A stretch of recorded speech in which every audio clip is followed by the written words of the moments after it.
Բարև ձեզ, TV9-ի եթերում 18+-ն է։ Մենք կրկին հանդիպել ենք և կրկին խոսելու ենք սեռական կյանքի և սեռական առողջության մասին։ Վստահ եմ, երևի այս ժամանակահատվածում կուտակվել են բազմաթիվ հարցեր, մի մասը մենք արդեն ստացել ենք, որոնց այսօր կանդրադառնանք, և բացի այդ, իհարկե, ձեր նամակներից արդեն հասկանալի է դառնում, որ հաղորդումը արդեն սպասված է։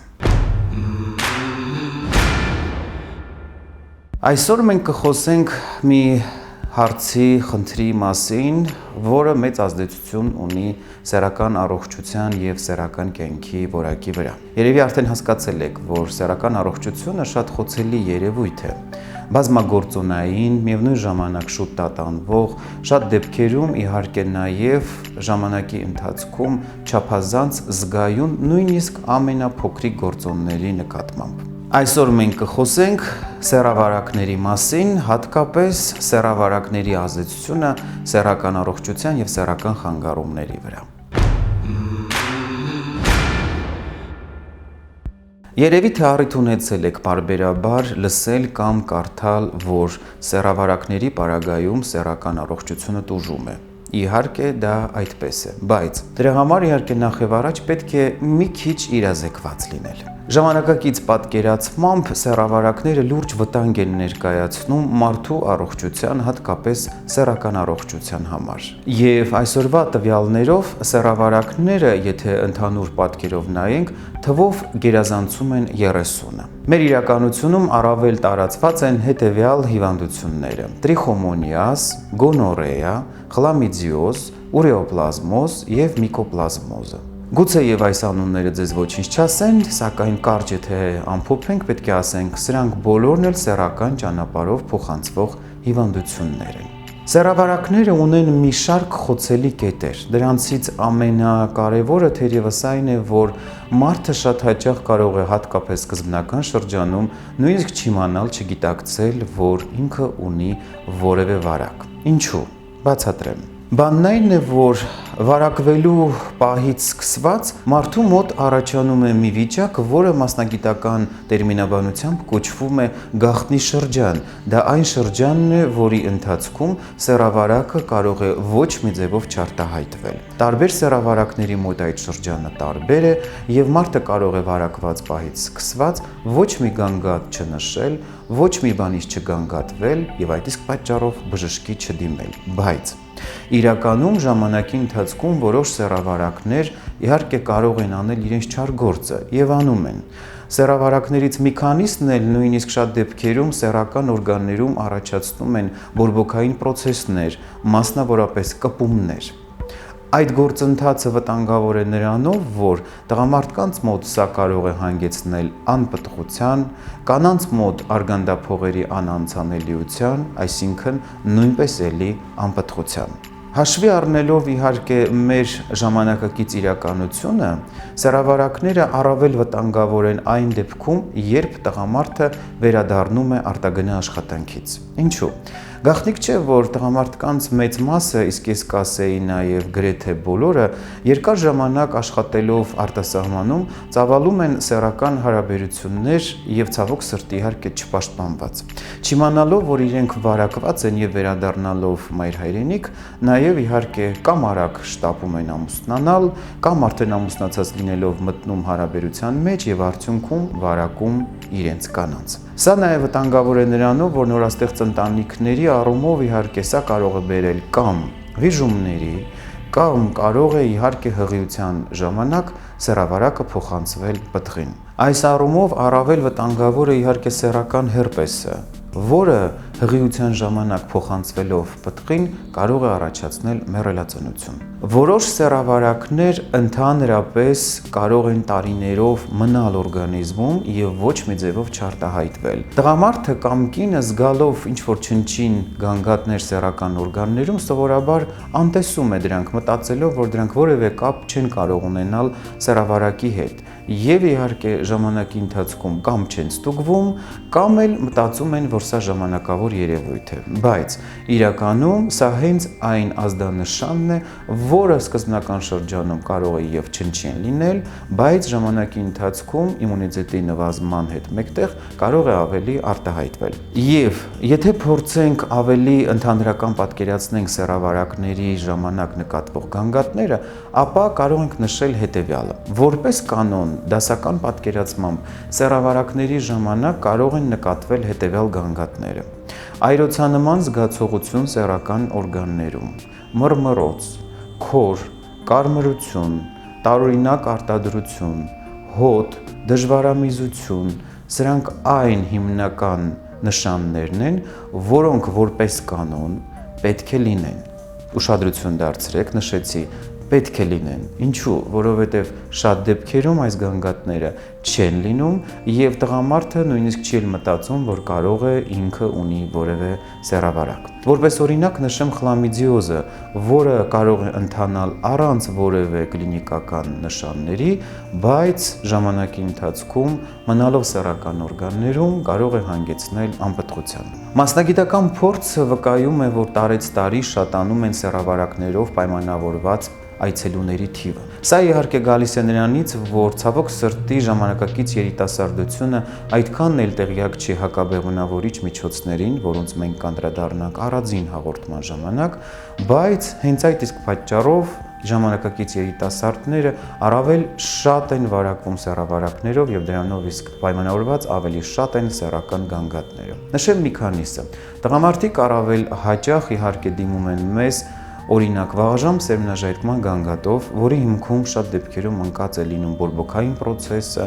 կամ էլ որևէ սեռավարակ, որը հայտնաբերված եւ բուժված չէ։ Նույնը կանանց պարագայում օրգազմի բացակայությունը կամ այլ կերպ ասած հեշտանքի բացակայությունը շատ դեպքերում նույնպես կարող է պայմանավորված լինել օրգանական գործոնով, այս դեպքում բորբոքային պրոցեսով, որի հիմքում ընկած է չհայտնաբերված եւ չստուգված սեռավարակը։ Մեկ այլ դեպքում սեռավարակները կարող են նաև ազդել սեռական օրգանների արյունամատակարարման վրա։ Ամենատարածված խնդիրներից մեկը շագանակագեղձի բորբոքումը տղամարդու ամենախոցելի եւ ամենահաճախ հանդիպող խնդիրներից մեկն է, որի պարագայում նույնպես տուժում է սեռական ֆունկցիան։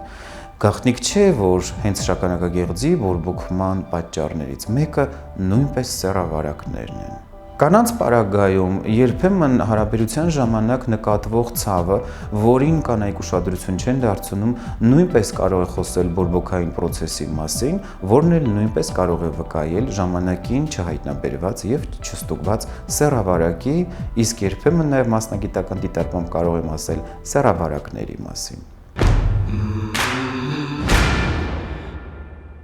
Մասնագիտական փորձի տվյալներով կարելի է փաստել, որ այսօր իհարկե պացիենտները, ովքեր ունեն սեռավարակներ, ժամանակի ընթացքում սկսում են ավելի շատ գանգատվել իրենց սեռական առողջությունից։ Սեռավարակների մասին խոսելիս շատերը ամոթխածությամբ լռում են, բժշկի չեն դիմում, ինչի հետևանքով կարող են առաջանալ մի շարք բարդություններ։ Իրական է նաև այն տեսակետը, որ սեռավարակները երիտասարդանում են, այսինքն շատ ավելի վաղ տարիքի անձանց մոտ են դրսևորվում, քան օրինակ 2-3 տասնամյակ առաջ։ Սա պայմանավորված է սեռական կյանքի ազատականացմամբ, վաղ սեռական կյանքով, այսօրվա ազատ բարքերով, ինչու՞ չէ նաև ապատեղեկատվությամբ, սեռական առողջության վերաբերյալ ունեցած թերի գիտելիքներով։ Որոշ սեռավարակներ շատ վտանգավոր են մոր եւ պտղի համար, օրինակ ցիտոմեգալովիրուսը, հերպեսը, իսկ որոշ սեռավարակներ չունենալով կլինիկական ոչ մի դրսևորում մոր մոտ կարող են լուրջ վտանգ ներկայացնել պտղի համար, հանգեցնելով ինքնաբեր վիժման, հղիության զարգացման կասեցման, պտղի զարգացման արատների, ներարգանդային վարակվածության։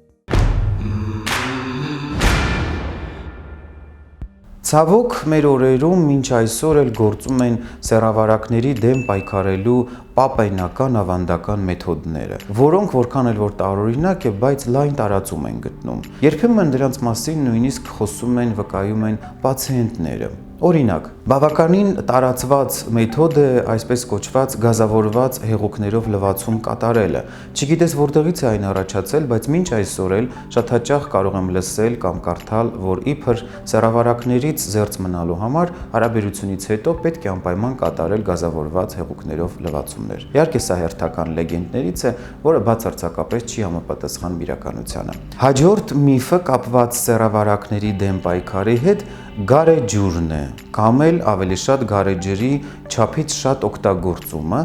որի պարագայում իբր կասեցվում է սեռավարակի բացասական ազդեցությունը։ Նույնպես իհարկե հեքիաթային ժանրից է եւ նույնպես չի համապատասխանում իրականությանը։ Միֆերը շատ են, գուցե մի օր էլ մենք դրան անդրադառնանք նվիրելով հատուկ հաղորդում այսպես կոչված սեռական միֆերը։ Սակայն պետք է հիշել, որ երբեմն միֆերը այնքան կայուն են լինում, որ որքան էլ մենք մասնագետներս փորձում ենք պայքարել դրանց դեմ, միևնույն է իրենք մոլախոտերի պես աճում են եւ երբեմն հասնում ազգաբնակչությանը։ Իրականում ալկոհոլը միայն կարող է սրել սեռավարակների նշանները, որովհետև ալկոհոլի եւ ոչ միայն ալկոհոլի, այլ նաեւ կծու թթու սնունդ օգտագործելու պարագայում սեռավարակների կլինիկական թողած նշանները կարող են սրվել։ Խոսքը մասնավորապես մռմռոցի կամ արտադրության մասին է, որի մասին հենց նշում է ինքը պացիենտը, ասելով, որ ալկոհոլի օգտագործումից հետո նրա գանգատները միանգամից արտահայտվեցին։ Սա պատահական չէ, բանն այն է, որ սեռավարակները եւ ընդհանրապես սեռական առողջությունը շատ զգայուն է սննդամթերքի եւ իհարկե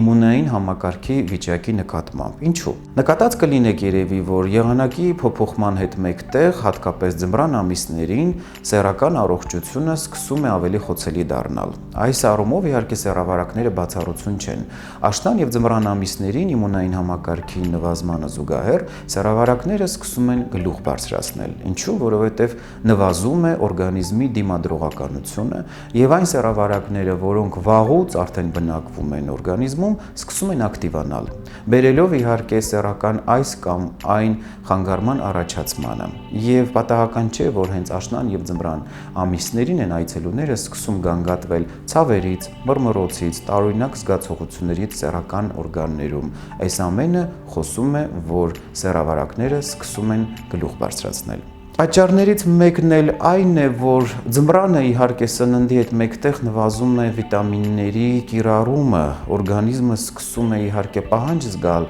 վիտամինների, ինչի արդյունքում նույնպես իհարկե իմունային համակարգի ազդեցությունը սկսում է նվազել։ Ասել է, թե օրգանիզմը կարիք ունի հավելյալ վիտամինների օգտագործման, ինչի դեպքում մենք միշտ խորհուրդ ենք տալիս աշնան եւ ձմռան ամիսներին օգտագործել վիտամիններ, որպեսզի օրգանիզմի դիմադրողականությունը միշտ լինի բավականին լավ վիճակում։ Հաջորդ միֆը կապված սեռավարակների հետ այն է, թե սեռավարակներով վարակվում են սաունայից կամ ջակուզիից։ Միշտ հումորով եմ իհարկե մոտենում այս ձևակերպմանը, ուղղելով եւ ասելով, որ ոչ թե վարակվում են սաունայից կամ ջակուզիից, այլ վարակվում են սաունայում եւ ջակուզիում, չպահպանելով այն անհրաժեշտ կանոնները սեռական հարաբերությունների, որոնք պետք են սեռավարակներից զերծ մնալու համար։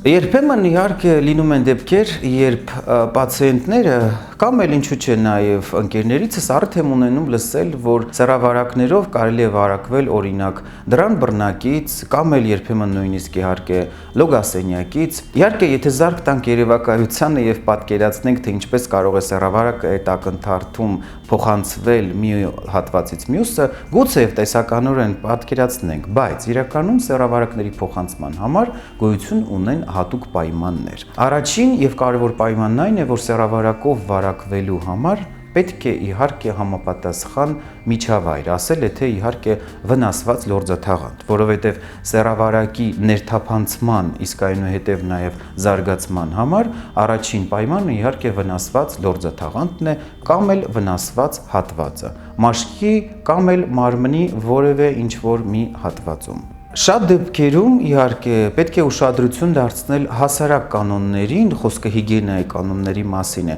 որոնց պահպանման դեպքում իհարկե զերծ կմնանք խնդիրներից, խոսքը միայն սեռավարակների մասին չէ, այլ նաև սնկային ախտահարումների մասին է։ Օրինակ բերեմ հանրային զուգարանները։ Նրանց բռնակներից իհարկե շատերն են օգտվում, եւ այս դեպքում հարց է առաջանում, արդյոք անվտանգ է դա թե ոչ։ Այս դեպքում իհարկե ցանկալի է միշտ ձեռքի տակ ունենալ խոնավ անձեռոցիկ, որովհետեւ պատկերացնում եք օրվա ընթացքում որքան մարդիկ են օգտվում հանրային զուգարանի բռնակներից։ Շատ կարևոր է իհարկե այս դեպքում նշել այն հանգամանքը, որ զուգարանից օգտվելիս, հատկապես դրան բռնակից օգտվելուց հետո, մինչև զուգարանից օգտվելը պետք է անպայման լվանալ ձեռքերը, որպեսզի հետագայում ոչ մի խնդիրներ մեզ չանհանգստացնեն։ Իհարկե ցանկալի է զուգարանից օգտվելուց հետո էլ բնականաբար դրանից հետո եւ առաջ պարտադիր լվանալ ձեռքերը։ Այս եւ այլ նմանատիպ բարձ կանոնները մեզ եւ ձեզ կօգնեն զերծ մնալ մի շարք խնդիրներից, որոնք աննկատելիորեն սկսում են անհանգստացնել։ Օրինակ, կարող է նկատվել տարօրինակ մռմռոց, կարմրություն, մարդը կարող է նույնիսկ պնդել, որ ինքը չի ունեցել չպաշտպանված հարաբերություն, բայց արի ուտես նշում է գանգատ։ Եվ իսկապես, երբեմն հիգիենայի կանոնների անտեսումը կարող է մարդուն գցել բավականին լուրջ ու տհաճ իրավիճակի մեջ։ Դրանցից մեկը նաև կապված է սաունայից կամ ջակուզիից օգտվելու կանոններին։ Մասնավորապես իհարկե պետք է նշել, որ սաունայից եւ ջակուզիից օգտվելուց հետո ցանկալի է ընդունել ցնցուղ հետագա բարդություններից խուսափելու համար։ Նման վայրերում իհարկե պետք է ուշադրություն դարձնել նաև անձնական օգտագործման իրերին։ Ցանկալի է, որ սրբիչը լինի անձնական օգտագործման։ Քիչ չեն այն դեպքերը, երբ ընկերներով գնում են լողավազան կամ սաունա կամ ջակուզի եւ արդյունքում մի քանի օր անց բոլորը սկսում են միաբերան նշել նույն գանգատի մասին։ Իհարկե դուք երևի կմտածեք, թե գուցեև նրանք չարություններ են արել այնտեղ, գուցեև չեմ բացառում, բայց քիչ չեն այն դեպքերը, որ առանց չարություններ անելու էլ գանգատները ի հայտ են գալիս։ Ինչու՞, որովհետև բոլորն էլ օգտվել են մեկ սրբիչից, իսկ այս դեպքում դա հենց այն ճանապարհն է, որը բոլորի մոտ էլ կարող է առաջացնել նույն խնդիրը։ Օրինակ կարմրություն կամ քոր կամ նմանատիպ այլ գանգատներ։ Իհարկե, այս ամենը վերաբերում է անձնական հիգիենայի կանոններին։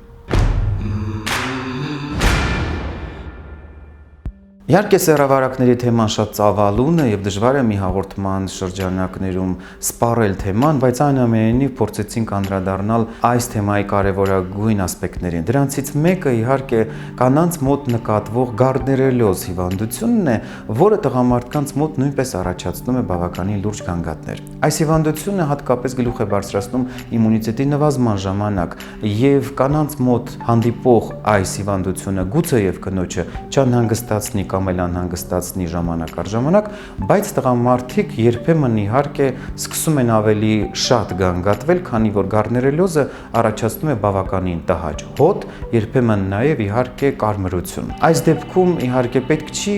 իրավիճակ ավելի սրել, առավել ևս վերածել կոնֆլիկտայինի կամ էլ փնտրել դավաճանության տեսարաններ, քանի որ գարդներելոզը միշտ չէ, որ կապված է ամուսնական անհավատարմության հետ, այլ ավելի շատ իհարկե կապված է իմունային համակարգի տատանման հետ։ Այս առումով իհարկե զույգերին խորհուրդ կտամ հաճախ իհարկե շփվել բժիշկների հետ, լինել ավելի իրազեկված եւ հասկանալ, որ պարտադիր չէ, որ անպայման ձախ պետք է գնալ, որպեսզի սեռական օրգաններում գանգատներ հայտնվեն։ Երևի թե ամբողջ հաղորդման ընթացքում դուք սպասում եք, որ մենք պետք է հիմա խոսենք միավձիայի մասին։ Մենք անպայման կխոսենք միավձիայի մասին, սակայն մեկ ուրիշ առանձին հաղորդման շրջանակներում։ Հուսով եմ երևի թե այս հանդիպումը օգտակար էր ձեզ համար եւ դուք բավականին օգտակար ինֆորմացիա քաղեցիք եւ դարձաք ավելի իրազեկված, ինչն էլ հաղորդման նպատակն է։ Եղեք առողջ եւ երջանիկ։ 18+